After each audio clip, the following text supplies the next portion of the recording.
कभी सोचा है कातिल पकड़ने से ही इंसाफ हो जाता है? क्या लॉकअप का ताला बंद होते ही न्याय की घंटी बज उठती है, या फिर असली खेल तो अदालत की चौखट पर शुरू होता है, जहां हर सबूत पर सवाल, हर गवाह पर दबाव और हर तारीख पर नया इम्तिहान। हम समझते हैं कि अपराध का अंत हथकड़ी में होता है, मगर हकीकत इंसाफ की राह हथकड़ी से नहीं, सबूत और गवाही से बनती है।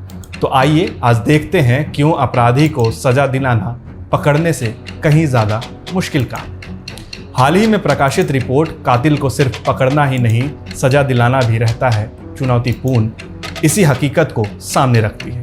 इसमें पुलिस अधिकारियों का कहना है कि हत्या जैसे संगीन मामलों में चुनौती गिरफ्तारी से कहीं आगे बढ़कर कोर्ट तक पहुंचती है। रिपोर्ट बताती है कि पुलिस की टीम महीनों तक सबूत इकट्ठा करती है, गवाहों को तैयार करती है, तकनीकी जांच कराती है ताकि अदालत में केस टिक सके, क्योंकि गवाह के पलटते ही पूरा केस ठहर सकता है। अब सवाल उठता है, क्या सिस्टम इतना मजबूत है कि इस मेहनत को मुकाम तक पहुंचा सके?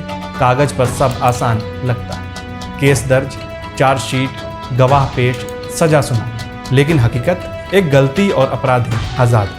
यही तो व्यंग है कि पुलिस रातों की नींद हराम कर सबूत जुटाए और अदालत में एक तारीख पर गवाह टूट जाए तो महीनों की मेहनत मिट्टी में मिल जाए। रिपोर्ट में कहा गया है कि कई बार पुलिस को तकनीकी और कानूनी पेचों से जूझना पड़ता है। फॉरेंसिक रिपोर्ट, गवाह सुरक्षा, केस डायरी, हर कागज पर सही हस्ताक्षर। जरा सोचिए कि क्या यही वजह नहीं कि मुकदमे सालों तक चलते हैं और फिर हम कहते हैं न्याय मिला या नहीं मिला?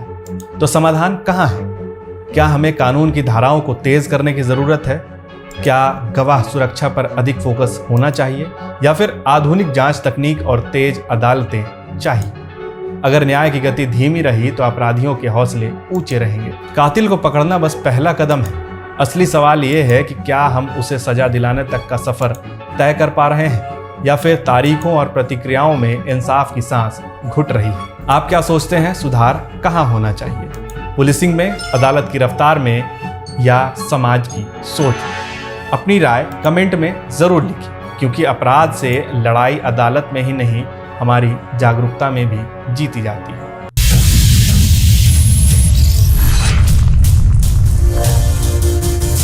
खबर लाइव, सबकी बात सबके साथ।